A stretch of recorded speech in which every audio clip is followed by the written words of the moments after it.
Actually, I'll grab water. I mean, it's directional, so I don't know. I think I'm good. Like 5 feet, Okay, cool. probably. I do like an audio processing pass that kind of brings everything up to the same level. Yeah. Make sure you get the fire trucks in it. Yeah. Is that a fire truck? Might be an ambulance. Fire truck. Yeah. Yeah. It's honking. Ambulances don't honk. Is that? Yeah, I guess. Yeah, I haven't seen a. Yeah, because I guess fire trucks aren't as nimble. Yeah. Yeah. Oh, okay. It's weird when you get like added in a tweet by somebody with like a lot of followers. What? Just because like. Because of the fire trucks and they're honking? No, because I took a photo of somebody. I took a photo of Trudy. Yeah. And she has like 60,000 What? Okay. Twitter followers or something. I mean, when you're an artist, Trudy's great, but when you make like visual art and post it a lot, I think that really helps on visual social medias. Yeah, exactly. So it's just weird. It's like there's an immediate panic of something has gone terribly wrong. Oh no. When you see the notifications, but it's all good. Yeah. Apparently, Bob's Donuts got a recommendation. Oh, good. I've really seen a lot of donut places In San Francisco? Yeah. No, neither have I. Yeah. There's a lot of like boutique candy stores. Yeah. There's like and bad coffee. Yeah. It's a weird. And Phil's coffee. You feel like there'd be a lot more donuts. Like, do you think the boutique, like, because we got like boutique donuts. Like in Vancouver, like we got fancy donuts. Yeah, so do we. Way more than like we got them everywhere, and a lot of the coffee shops sell the fancy donuts. Did you get those free? Did you get the milkshakes with the donuts on top of them? No, we haven't done that. Oh, you missed out. Is that like it's like a rim? Because we have like roll up the rim to win, which is like a Canadian thing brought to you by Tim Hortons. It's like it's part of the like boutique donut trend. So like you get the milkshake, which is already like in its specifically milkshake in a mason jar. Just to check, that's like an ice cream drink. Yes, ice cream and milk. Because I could see milkshake being one of those like, if you're in North America, the UK, or Australia, it can mean drastically different things. That's true. Yeah, you could think it means like Calpis, like because your iced coffee is different. Oh, it depends where you order it. If you order an iced latte, it's like milk and coffee and ice. And if you order an iced coffee, you get ice cream and cream sometimes, depending on where you go. But tell me more about this. Okay, so I'll tell you. You know the word freak shakes? They're like, no. Okay, so that was like a 2015-16 trend, but it didn't die out. Or across the either pond. Yeah, so it's basically just milkshakes in a mason jar with donuts on top, or like cream and shit, and they just put like a big swirly straw in it, and it's like verbose and designed for Instagram. It doesn't taste very good.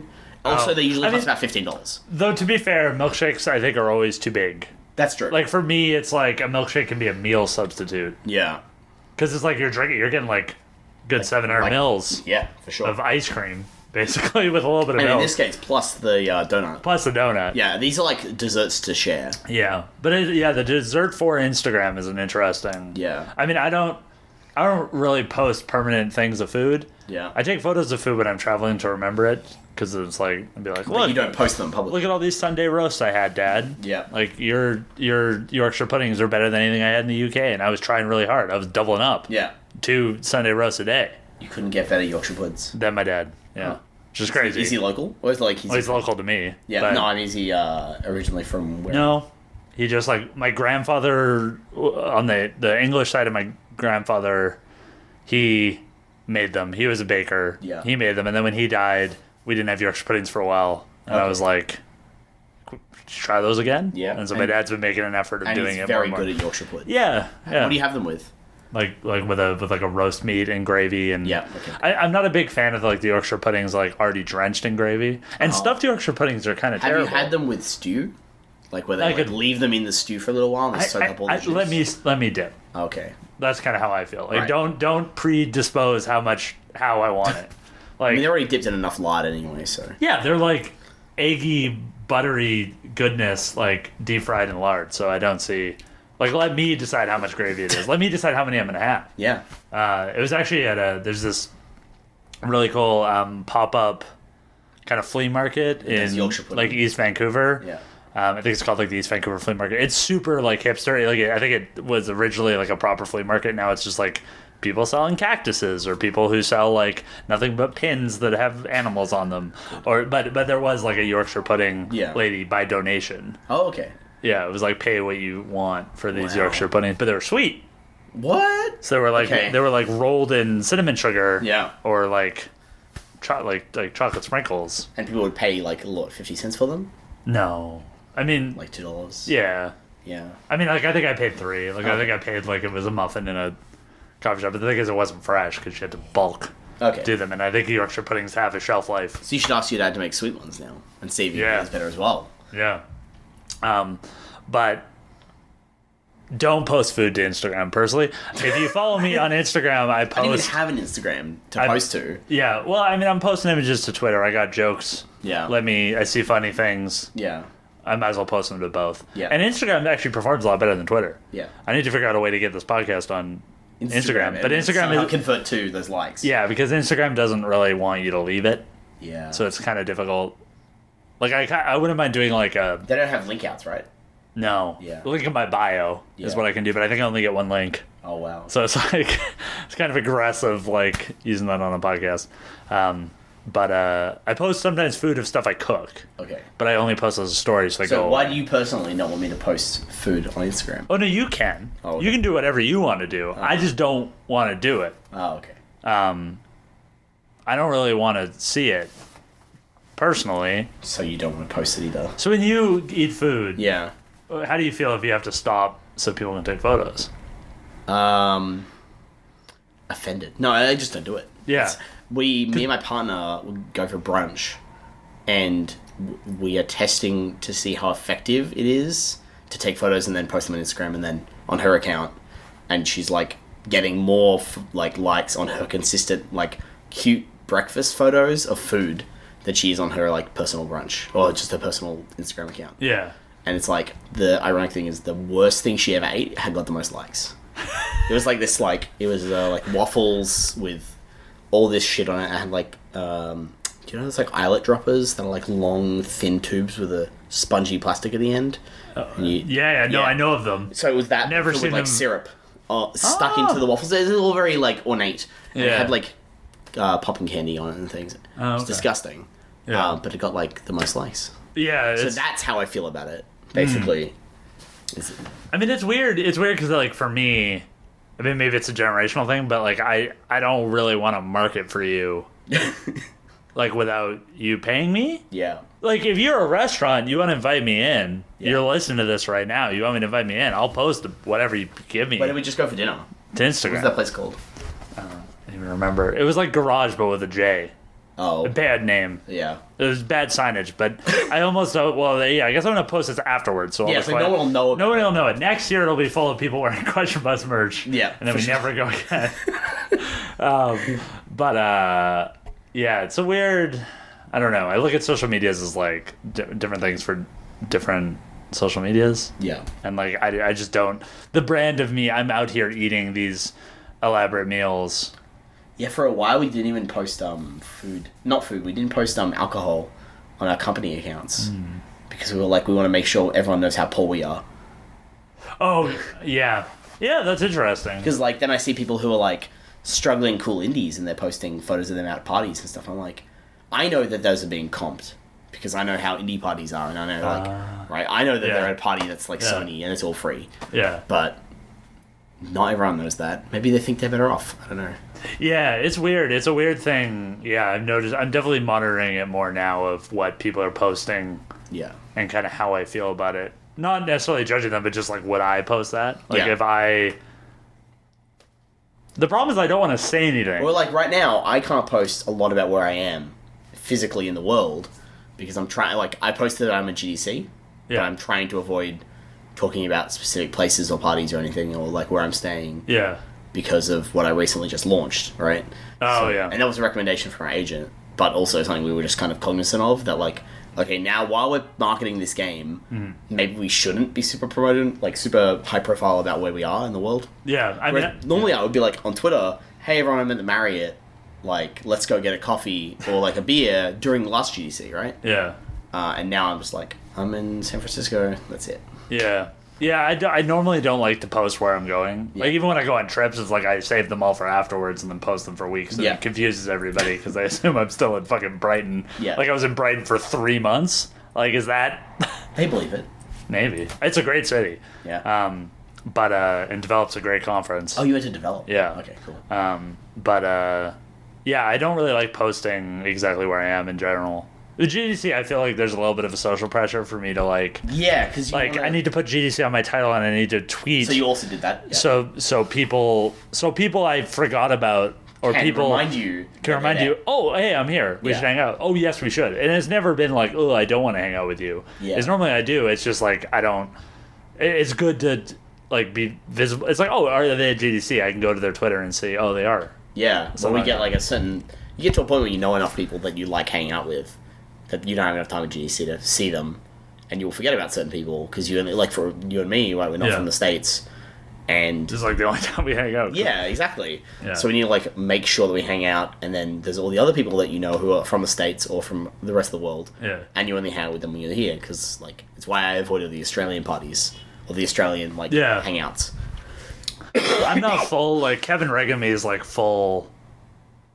He just wants to talk to people. Yeah. He- Does he try to see New people. everyone? He tries to meet new people. Like he's like the extreme. Right. And like That's so hard though. Jeff is the opposite. Yeah. Jeff's only really going to talk to people he's Already knows, yeah. already knows well. Yeah. Like he Where- might talk to me. I'm in the middle. I'm like 80% Kevin, Uh-huh. like 20% Jeff, and that I want to meet new people. I want to go to new things. Yeah. Um, I feel like during the day when I'm sober, I much prefer to just talk to people I know and like catch up and try to figure out like what's going on in their business. And then at night, I'll go to parties and I'll have a few drinks, and that's when it's worth meeting new people. yeah. But I'm so sick this GDC, I don't know if I'm going to be able to handle it either. Yeah. I did. The health tips are funny. Like the GDC tips in general I find pretty funny. What's the worst tip you've seen? Because The problem is like they're all good tips. There's no tips I wouldn't you wouldn't rate. I wouldn't say don't do that. Yeah. The tips are all good. It's just like it's a I think the critiquing the tips as much as like I find some of the tips funny, Yeah. critiquing the tips I find even weirder. Like that's actually the worst tip is the like don't listen to tips. Yeah. No, you should always take advice. Because you should always take advice. You don't ever have to use it, but I'm a believer that you should always listen to advice. Yeah. Because even if it's bad advice, it's good to hear. Yeah. Like somebody gives you the worst advice possible, you're going to remember that and not do it. Yeah. Is kind of how I feel. So I think that was the thing where I saw people that are like, oh, don't take these tips too seriously because you're not them and everybody's different yeah. and everybody has their own setup, which is true. Yeah. Which is why like yeah, it's weird because also like as we were talking earlier, the tips we would actually want would ruin the tip. Yeah. for Like sure. where the good coffee shop is. Yeah. Or where's the coffee shop that's okay, but then Nobody during goes. GDC? Yeah, then nobody That's more goes. important than the right? quality. Like where's the breakfast spot? That's I still don't know a breakfast spot down in the market or down in the Soma that's. I'm a big fan of the Super Duper Burger for breakfast. coffee and donuts. It's not the best breakfast, but it's like not a lot of money, Okay. and you get coffee, And donuts. and the line's not too big because people aren't thinking about it. Yeah. And it's right around the convention center. That's true, yeah. I mean, there's places that are good, but it's either out of the way or So is this your GDC tip then? yeah. GDC tip best dollar for donuts. Yeah. Super Duper Burger coffee and donuts. I think it was like $5, which in San Francisco is like no money basically. Yeah. So yeah, I mean those would be tips like, oh here's my GDC tip, Yeah. which might get me in trouble, but GDC hotels are a great way to save money on Oh, hotels. yeah, okay. But they charge you the same rate per day if you book like a whole week. Because like I'm here Saturday to Saturday, I think you're here Saturday to Saturday. Yeah. So So it was actually cheaper to book part of them through the GDC hotel thing and then go just book them by myself on the other end. Yeah. So that would be that's my GDC tip. Yeah. Because you assume because of the savings you normally get that the GDC hotels is the cheapest way. Yeah. And to clarify, you're saying like you're changing booking tomorrow. Yeah. Yeah. Because then we come here and then we just say, hey, we don't want to move rooms. Yeah. And then they work it out. It's still awkward. We're going to have to switch keys or whatever. Yeah. But it's we don't have to move. Yeah. And we effectively have 3 bookings. Yeah. So that would be my GDC tip. It's good advice. I guess. Do you have like a Oh, GDC tip? oh God. Not really. Honey's real nice, but it's so busy. Yeah. It's not even worth it anymore. Oh, it's busy. It's always busy. Oh. It's fucking packed. It's a great breakfast place. Yeah, that's one of the only good breakfast places. And I've it's had. like somewhat in the I think if you're it's staying like- near like the indie hostel area. yeah, it's like Then it's Tenderloin adjacent. Yeah. I used to stay there all the time. Yeah. Because I definitely stayed Tenderloin adjacent, which is also Yeah. not that bad. No. But I got used to it, I guess. Yeah. I mean, I think in general, like the further you stay away from the convention center, the less busy it is in the morning. Yeah. So like, it sucks after convention going back if you're doing that before going to Yeah. a party, which is common. You want to drop off your backpack or whatever. If you're doing the convention, Yeah. if you're doing the convention, then networking party or something like if you're doing that mix, Yeah. because you're like mostly just in hotel rooms. I think I'll be at the Marriott yeah. probably the whole time. Yeah. Yeah. I think I've got most of my meetings here because I don't want to move. And then some people have, like some companies like Oculus have booked hotel rooms that you go to. It's really weird. Yeah. I was there. I helped you carry a computer there. Oh, yeah. Last time. Yeah. And I was like, this is pretty nice. Yeah. It's like an apartment. Yeah. I guess another GDC tip, because I've been following, like, I'm part of the, like, fellowship at GDC Facebook group. Yeah. Which has a lot of people in it, but a lot of people that post are, like, never gone. Yeah. And they're like, what's the dress code for this party? Like, they're asking questions like that, which it's like if you've been to game development parties. You know there is no dress code. Yeah. There is no dress code. And really, like, you'd be hard-pressed to overdress. Yeah. Like, there are people who are constantly suited and booted and Yeah. nice dresses and full hair, like, or whatever, but they're never, like, shunned Yeah. out of a party. Yeah. But my advice would be, I would suggest,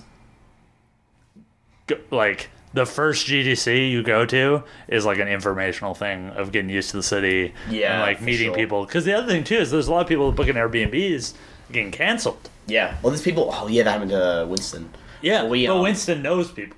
Yeah, for sure. So he can, like, you know. if you were like, oh, my hotel has been, like, my Airbnb got canceled, I'm homeless, Yeah. you'd be able to find somebody that could sleep, you could sleep on somebody's floor. Yeah. But if you're some not random, but new to the industry or new to GDC, you don't know anybody. So it's like, Yeah. don't try and, like play it somewhat safe. On the first time. Yeah. Yeah, what like about- hotel, Oh, the first stuff. Did you meet me the first GDC that I was there? Probably not. I don't know. This is Yeah. only my, like, 4th GDC, God, what year is this? 2018. I think the first time was 2015. And that was... So it's only been 4. And that was the first time I went, and I had to run a booth the whole time. Yeah. I had to run, like, the Xbox lobby booth. We walked past that before. We saw those little stands going up. And that was fucking awful. But I didn't really do any work the whole time. Yeah. So I was able to just, like, get a lay of the land. Yeah. And now it's easier. Then again, all this GDC advice is terrible anyway, so... Well, I think it's a good trend. Like, Yeah. the, hey, here's some advice is a better trend than... The question is your advice better, or does mine just get more likes on Twitter? Oh, Yeah. yeah. I mean, yeah, there is that bit of social media where it's like, this is for the likes, not for Not for the actual advice. the actual advice. Yeah, there are like blogs that have been up for years that are still really good to look at. Like Mike Bithell wrote one ages ago. That was the first one I read, and that was still true to this day. Yeah. Yeah, it's really strange. Yeah. I think it's an interesting... like, I find those, like, event-based social media things kind of interesting. Yeah. Yeah, it's a good... I think it's a good thing, and I think it's fine. People make fun of it. Like, I'm fine with yours. Like, yours is funny. Yeah. I didn't even do one because I don't know. Well, now I feel like I've just like gone full circle though, because I like made fun of it and now I just gave it advice. So I guess I have to make fun of it again, or I don't really know how I can escape this loop. Yeah. Well, yeah. What do we do next year? Should I schedule my GDC advice? Yeah, for next year. Yeah, you have to talk about how you schedule your GDC advice to make sure that you're the first person to tweet about the advice thread. Right. Oh, so that's the funny troll. So yeah, like, genuine advice in August. Yeah.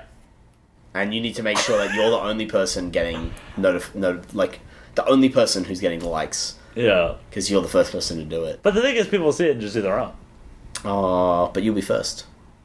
You have to up yourself every year. But I won't. I'll be. Yeah, but it's. Oh, so I'd have to do hashtag like. So like this GDC advice 2019. Yeah, like this next year you could probably get away with doing it as late as like January, right? Or April. Yeah. Go real early. Yeah. No, but that's bad, too though. Close. Yeah, it's too close because then people will figure out what you're doing. Yeah. But the thing is, if you wait till like January, which is later than most people, and then you push it back by a few weeks every year, you'll always stay ahead of the curve. I think it's good too because it's like a level of. Also, you need to book flights and stuff about that point. Well, most people do. Oh, I book my flights 7 months in advance. Yeah, I keep booking them for like tax purposes. Yeah. And then it's like June's coming up. Yeah, and then I'm like, I wanted to go to Train Jam. Yeah. Oh, you want to go to Train Jam? But I'm like already booked the flight. Yeah. So I jam a lot. Why did you want to go to Train Jam? I think it'd be. I mean, I wouldn't mind riding the train, seeing America's I can interesting like geography, because most of America I see is just like the West Coast. Vancouver light. Yeah. Like Seattle, Portland. Yeah. Here, it's similar. Sands, mountains, or sands, ocean in LA. Like we're far away from the ocean and stuff like that. So, whereas in like Texas, it felt like Texas was great. It felt like did you do Texas this year? No. Oh, no, PAX South. Yeah, PAX South is a great convention to go to. Right, that was the PAX South I went to as well. Yeah, debut of the Question Press. Yeah. Fuck. Yeah. But I wouldn't mind doing it, and also, like, I wouldn't mind trying to do it in that. Like, that's a profile enough. It seems like a social thing. It seems like I know enough people going that it's not like me and a bunch of university students, which is fine. There will be. I do want to do Global Game Jam. The issue is that done Global yet? No, because I don't get the notification. It's like either I don't know about it's coming, or I don't want to do it that weekend. There's some weekends I would like doing it, but it's always the same weekend. But on the route to GDC, if it's like, okay, you're going to go to Chicago, you're going to go to the Bit Bash, you're going to get on a train, you're going to be on a train for 3 days, then it's like, okay, like this is part of the schedule, I'm prepared for it. And honestly, I would be like, unless you have like a big deadline coming up to GDC, it's like, which we I'm not going to be doing any coding this week, so I would have the mental capacity to doing it. That's true, yeah. And I wouldn't mind trying to make like a really small thing. Yeah. Have you jammed it all? No. Oh, okay. So we're like. I also want to do like a jam studio. I kind of want to do it solo. Oh. Like I just want to make my own thing. Yeah. And just stick to myself. Yeah. And then I don't know. I think it might be fun to do. You should definitely try global as well, though. Yeah. Yeah. The global they do at our big university, it's like a good like 300, 400 people or something go to it. Like it's a. But it's just something about the week it was. It's like, oh, I didn't want to do that. It's always January 25th. Yeah, it was not in the country. Yeah. Or it's Australia Day. Or Genocide Day, whatever we're going to call it now. No, it's like, it's one of those, patriotic holidays that really shouldn't be patriotic. Isn't that most patriotic holidays? Yeah. Australia. What's America's main one? Like Independence Day? Independence Day? That one's independence from the British, though. Yeah, but you carry over everything that... Yeah. I don't know. I saw that in Canada, too. Like, on Canada Day, it's like people are like... We're at the point where the date is either going to get changed or the name is going to get changed. So... Yeah. So did American Dream start as a game jam? No. Okay. Other projects we worked on have been. I think, like, we jammed... I say jammed. Like, over, 2 weeks, we made the first prototype for American Dream, but that's not really a game jam. And then we brought that to GDC as to show people on my phone. I don't know. That might have been last year or the year before that. I can't actually remember when I started working on it. It's only been out. We've only been working on it for under 2 years. It's somewhere between a year and a half and 2 years. And it just came out. It just came out on Thursday or Wednesday, depending on which part of the world you're in. What Why release before GDC? This is pretty logical. Well, I mean, let's exclude the quality of the game, the stability of the game from this. Yeah, assuming argument. you don't need to release it for the money. Yeah, so to we don't need to release it for the money. We don't need to release it for the because that's stressful. because When the you're game's like done and ready to go. Yeah. It's because I had to go to GDC. Winston was going to GDC and then go to PAX East. So development would just come to a standstill anyway for the next like week and a half. No, sorry, week to 3 weeks. So we were like, let's... Because when I get back, we're just going to do patches because my tech people are still there. So it was just like, it made sense, and it meant that when we were coming to GDC now, and we'll see how well this goes, I've got another release game under my belt. Now, whether or not that changes the conversation much with people, I don't know. But it's... I found like going to GDC before releasing Screen Sheet and going to GDC after releasing Screen Sheet, the conversations I have with people are really different. And I'm talking like publishers and stuff. The level of respect you get from them, you don't even have to like be pitching anything. You just sit down and have a conversation and they'll treat you like a human.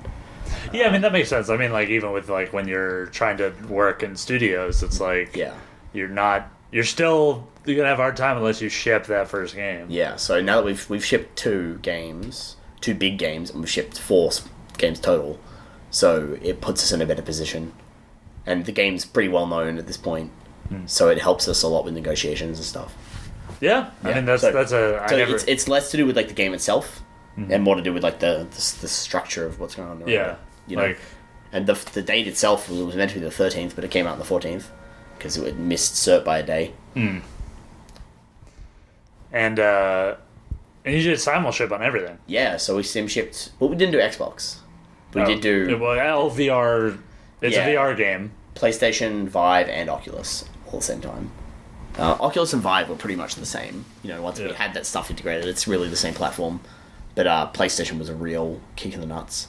I mean, I don't know. Have you talked to the Northways or Andy? Yeah, because Galen, somebody that managed their like PlayStation part, they hired this guy named Galen, who's a great Vancouver dev. Fucking nightmare. Yeah, and he was talking about the troubles of trying to get a Unity game, or even just any game right on PlayStation VR. Like it wasn't easy. No, and we had additional complications because our audio team wrote their own like audio manager masterer thing. Yeah. Which ran really was like meant to be faster than Fmod, and it might end up being faster than Fmod, but they wrote all of that and it was untested. So we were like the experimental project for it. So you know, we had hurdles there, and then what did that end up like achieving for the game? Yeah. You probably have to ask Gord, actually. Because, like, from our perspective, like, the game sounds good. Yeah. You know, it was easy for us to implement sounds. It was easy for them to implement sounds, as far as I can tell. Yeah. I don't know if it actually did everything they wanted to do. I know they roll it into splitter critters. And, for reference, I'm talking about a Shell in the Pit audio. Yeah. Great Vancouver based audio. Yeah. Yeah. They did fantastic contraption as well. They might... I don't think they put it in Night in the Woods. But it might be in Mineko's Night Market. So it's like an internal tool they're going to constantly keep rolling forward. But I'm not sure what benefits they got from it. For us, it didn't really matter. Like, we didn't have to buy any audio solutions. Yeah. You know? That's cool. Yeah. I mean, I talked to the programmer, the kind of main programmer behind it, and it's like... Chris Damick. Yeah. Like, it's a real crazy... Because I feel like the having the programmer there as part of the audio solution is kind of nice... We were buying Muna and Chris. Yeah, like it's a nice add, especially because it's with the indie teams, it's like you might not... Like in Darkest Dungeon, it all just felt... Like all the audio stuff just kind of fell on me. And just like I just do it whenever I had time and it was fine, but it was like... That's time I'm not doing other things. Yeah. And not to say it's not valuable, but it's nice to have somebody that's like knowledgeable about the system that they're kind of selling you. Yeah, for sure. Like most services you get don't come with that level of... They don't come with an engineer. Yeah. Yeah, you're kind of like, oh, here's your analytics system. Good luck. Just send it to JSON. Yeah. Right? Like, they're not like... Yeah, there's not like somebody there that's like, okay, I'll hook it up into your game. Yeah. But yeah, that's it's cool. It'd also be cool to see. Like, I'd be curious to see what was shared. Like that's actually like kind of a talk I would like to see is between the different that- Michelle and the Pip projects. yeah, Yeah. like with this thing because it's kind of it's kind of probably good to be one of the first ones Yeah. just because like yours will be stable. Yeah. Yeah, I know It's what you mean. out, Yeah. right? It's like the future ones are the ones where it's like Starts getting shaking. everything in sync is gonna be tricky. Yeah, I think for us, they had to do a lot of work to make sure the physics sounds like attenuated correctly. Because they would like if you shot something, it would have variable volume and stuff based on the velocities of the bullets hitting it and the angle it hits it at. Oh, that's cool. Yeah, and stuff like that. Yeah. Little details that no one cares about, but everyone cares about. Yeah, like it's something that like somebody who's super passionate about that will tell. Yeah, straight away. Will show people that or tell people about that will like be a level of enthusiasm you're not going to get from like most of your fans. Yeah, probably. And what's the game again? So the American Dream. We haven't talked about it on Question American Bus, Dream have we? VR. The American We talked to Dream. Winston Tang. Oh, okay. A little bit about Winston it. Tang. Winston. Yeah. And it's a virtual reality game where you do everything with guns. And it's set in 1950s America. It's like it rounded out as being like about 20 levels of content. It's about 4 hours long in the end, and it's like a really narrative heavy experience. Is that like long for a VR game? It's long for like a bespoke VR game. You almost said boutique. Almost. So close. So close. Yeah, because like there are ports of games that are in VR that are longer than that, but there aren't many bespoke Like made for VR yeah, things. exactly. Yeah. And so it's in the longer end. And it's not just like a lot of like here's the gun shoot challenge 1, here's gun shoot challenge 2. Like it's all based around the story of using guns for everyday life and how we sort of teach you different stages of life. I the thing that was very interesting to me is that guns are like to, let's say, people like the Northways. Yeah. They're pumped about VR, Yeah. but then they see like just a shooting range Yeah. and it rises on Steam, and then they're like, ugh. Like they're just like not enthusiastic about that. And I thought it was interesting how you guys made a narrative. I think ultimately a narrative experience. Yeah. Around Guns. guns, and for me, it was like one of the first gun games I played. Yeah. And I was like, hey, these guns in VR feel pretty good. Yeah. And like, was that always kind of the like, was that angle kind of the intention The of like fact that we kind of like hit both niches. yeah, but like is it the gun game for people who hate gun games? Like, No, I think it's actually like a point and click adventure. Is the closest analogy. But it has really good guns. Right? yeah, like you got the whole John Woo And reloading. we kind of mix between levels tend to mix between being like sort of more what you've played in the demos, which is like levels that have like a core mechanic within the level. They're like, this is the game loop, you play that loop, and there's some narrative that goes on through it, and you have a lot of intro and outro stuff, and then levels that are more like telling a story within the space. And yeah, it was never really intentional that we would like make this thing a shooter to appeal to the VR audience, because at the time I don't think VR had even officially, I think Vive was out, Oculus was coming, and PSVR was still like half a year off. So, but when we started making the game, so we didn't really know what the market looked like. We didn't know what the price of things were. We didn't know what was selling well. All we knew we knew Tilt Brush was going to be big. It's a great game. Yeah, right. But we didn't know that like what was going to be really dominant on the market. Did that influence like how? No, it didn't at all. No. Yeah. Yeah, we didn't really get into the scene at all. We didn't go to any of these big VR networking events or anything. We didn't go to VRDC, and we didn't we didn't play a bunch of VR games, other than to be like, oh, how do people deal with subtitles? How do people deal with UI and things? Movement. Yeah, well, like clever solutions for locomotion and stuff. Because we just didn't really feel part of that space, I guess. Yeah. Weird. Like, we still felt like we were just standard game developers. Whereas, like, if I you don't know many VR game developers because they kind of exist in their own world. Yeah, well, I mean, I know the Northways. Yeah, but you knew them before then as well, and they're Vancouver. So, I guess, yeah. like, I've met a bunch of VR developers in Melbourne, but then they're not part of like the arcade. Like, not that the arcade is like the defining factor for being an indie game developer, but they see themselves more aligned with the tech industry, which is really weird. Like they're building apps. Yeah. Like, so. Is there a VR app you've used that? An actual Medium is a painting. It's a sculpting app. I've used that a lot. Did you do any of the asset generation? No, we ended up doing all of it just traditionally. Yeah. But I do know an artist who does all their asset generation in Cubes, I think it is. Oh. And they use that, yeah. It's just another one of these modeling, sculpting tools in VR. Is VR something you guys want to kind of keep working on? Or is this... I think it's weird, because it's a really cool space. There's really interesting design you can do in it, right? And it's really fun to experiment with scale and perspective and a feeling of otherness in the games, but there's like no one buying games. Like, we were like the top seller for a day and we didn't sell that well. We weren't number one, but we were like in the front page reviews on Steam. Being on the top sellers for a day, that means something still. Yeah. You know, but being VR top sellers does not mean anything. So it's not sustainable. Unless, maybe I've been told the tails are very good though, so maybe we're going to tail out and just keep on trickling in cash. Yeah, because I imagine there's VR players that run out of stuff. Yeah. And they're like, I need to play something new.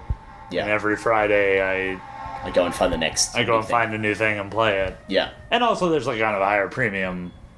Yeah. For VR games. Oh, the American Dream's only $20. That's a bargain on VR. Yeah. It is. Yeah, most games are like $40, right? Yeah. For some reason, everything's really expensive. Yeah. It's So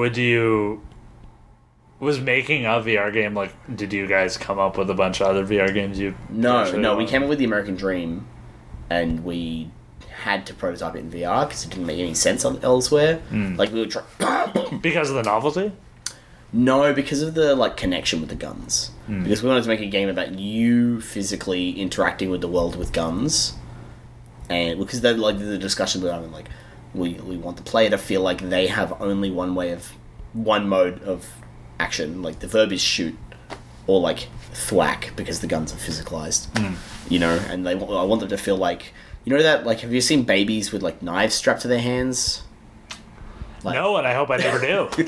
I hope I never walk into a hospital and but that's basically the image I'm trying to make you feel. I want you to feel empowered and helpless at the same time, and you can't do that in regular platforms because you have a sense of separation from the screen, but also you just can't have that one-to-one interaction. Because VR gives you a lot of control, but in our game we give you so much control that it doesn't do a whole lot. That makes any sense? Yeah. Emotionally, you're like, oh, I have this gun, but it can't actually, do anything useful. Because, shooting guns is difficult. Yeah. It's difficult, and they break things, and they... basically, all they can do is break things. Yeah. Like people, yeah. What was it like pitching this? To, publishers? Just people. It was pretty easy, but we got the pitch really early, which was, it's a virtual reality game about living your life with guns. So we'd already established that it was going to be initially it was a lot more job simmy, where it was going to be bespoke environments with lots of content in the small environment, and then it went more in the line of this narrative, which was bespoke environments, but shorter sessions of content and switching between them. And yeah, we always just pitched it as that episode of The Simpsons where Homer has a gun, or what happens when the guy from Call of Duty comes home, and tries to make an egg. Because all he does is shoot all day. So clearly when he's at home, he must shoot all day. But that resonated pretty well with people. Yeah. Is pitching because it is funny. Yeah. In a lot of ways. Yeah. Is pitching humor difficult? No, I think. And maybe it's just because it comes from Australians. Oh, sorry, serious humor. Because your our game is serious. It's dark humor. Yeah. Yeah, your game's dark humor. It's not like I like Sausage Sports, Yeah. but that game immediately is funny. Yeah. So Like you look at it and you're like, I think that the seriousness of the humor is the harder bit. So like pitching it as a funny game, isn't it funny that you get to use guns for everyday life? Like there's a GIF we use on our Steam page now where it's like cracking a beer with a gun, right? That's really easy to communicate. yeah. It's the like implications of the gameplay. Like, what are you actually doing? Like why is the player doing this, and why are they committing to this whole game, and like what are they getting out of the experience? Was that like a big struggle? Like the idea, it's an absurd concept. So you say like we never put it in our marketing material intentionally, because one, it would have been very hard to pitch, like to try and communicate that this game has like not a message, but like an emotion it wants to evoke. But also because we wanted to market the game as a at face value pro gun game. I mean, the interesting pitch the one I heard was like it's a pro gun game made by people who are anti guns. Yeah, basically. And I thought that was like a very interesting. Yeah, that's basically how we pitch it. And you also don't hear a lot of pitches that are like personal. Yeah. Like you don't pitch like, you don't hear like, oh, it's a snowboarding game made by an ex-professional Olympian. Yeah. Like that's like, oh, That'd be okay. Yeah. What are we talking about? So was that always like was that something that you guys? It generally just came up in interviews. Like it was like, how do you get from A to B? Like how do Australians make a game called The American Dream? That's all about guns, and it would just be like we'd be describing like the origins of the idea, or like how we People would ask that. And yeah. Why are you Australians making this? Yeah. That's a question we get in about every second interview, basically. Like, not they don't ask it like, how dare you? Yeah. Right? They're asking like, why did you of all people choose to make this game? You know, and the answer is we spend a lot of time in the US. Our culture is heavily US-ified. Yeah, and it's the same with Canada. Yeah, exactly. And we play a lot of shooters. You know, and it kind of all collects up in your head, and you create this idea of what a gun is in your head, and you need to separate that from the reality of it. Does it feel good to be able to make like a game that features guns so heavily in a creatively like interesting way? Oh, as opposed to just making a shooter, which we did before. I guess you did. Yeah, we made the shooter we made before was very light though. Screen sheet was incredibly light. Yeah. Yeah. Yeah, it felt... Actually, it kind of makes sense. It's like you're almost building which is funny that they're just samurai punks and not cowboy punks. Like samurais don't have guns, except in Samurai Gun. Yeah. Maybe that's like a meta thing. But yeah, it's kind of interesting that you're like maintaining the shooter. Yeah. This kind of shooter lineage. Yeah, of like us continuing to twist the genres. The genre. There's a lot of subgenres within shooter. You know. Yeah. I'm a big shooter fan myself. Like, but the question was, it like, what do we have fun like doing something a little bit more experimental with? Yeah, because like I want to make a AAA like competitive shooter. Yeah. Like I like the genre enough, I want to do it. Yeah. But the realities of that is so absurd that I can't even fathom where I get there and where I'm willing to risk it and not just be another shooter. Right. Okay. Yeah. Because huge studios can't accomplish that. Yeah, it's true. I guess we've always like narrowed in on, because we made 2 shooters so far, and both of those shooters narrow down on something that is not achievable by AAA, or wouldn't normally be achieved by AAA. Yeah. Like, no AAA studio would ever decide to make a competitive multiplayer game with no characters. Yeah. Right? Like, yeah, especially post Overwatch. Post Overwatch, right? Like, but like you look at it doesn't. I didn't realize at the start that that's why they would never make it. Like, it's not because the mechanic is so innovative. The mechanic's good. It's fun. It's interesting. But like, the fact that there is no level of player attachment to the characters in the game because they don't exist, is very strange for anybody. Yeah. Like, who do you put on the shirt? So for that's the reason it's like no merchandise for screen sheet. And you're such a merch guy now. Yeah. Oh god. And then the American Dream was like discuss, like, it was interesting and fun to discuss the reasons. You know, to come up with screen sheet, you have to, like, think very deeply about shooters. So then American Dream is like, why did we think so deeply about shooters? Like, why are we not exploring other spaces? You know, other genres. Oh, weird. You know? Like... So, like, your development is it's like you have guns strapped to your hands and you're programming. Kind of, yeah. Like, and mentally as well. I kept coming up with new arena shooter designs after screen sheet. You know? I came up with 3 or 4 different arena shooter designs. And I'm like, why are we just going around this circle of, like, this is the design space I feel constrained by? And we still... But the constraints can be helpful. Yeah, exactly. So you kind of want to embrace it.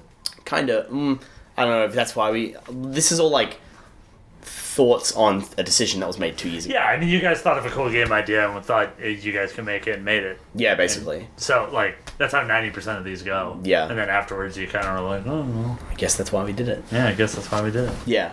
I mean, originally it was like, trips to the US and FPS games. It's just a combination of the two. Yeah. Which is interesting because it's like the industry kind of loves to sell you an FPS and loves to have a convention in the States. Yeah. So it's like kind of almost like the industry made you do it. Right? Like, kind of. If the most popular games were racing games and all the conferences were in Berlin, you'd be making a game about car safety. Yeah, you'd be like, well, if in Berlin, do the pizza deliveries, are they driven in Ferraris? Right? Like, is that the... Yeah, it'd be a pizza delivery game on the Autobahn where everyone's driving 200 miles an hour. Like, that's kind of an alternate universe. Yeah, exactly. Thing. Yeah, well, thanks for being on the Question Buzz again. Anything else you want to plug? No, fuck that. You can buy some merch if you want. You can buy American Dream if you want. You can buy American Dream if you want. You can buy... Screen sheet. I mean, SamuraiPunk.com is just everything for us. Yeah. Why.com? Instead of... No, it'd be .com.au. Oh, interesting. You can't get a .au. Oh, I don't know. Do you have a .ca instead of .com? Yeah. What? Yeah. Oh. And there's .co.uk. No one has .au. Everyone has .com.au. And which I thought was very tacky.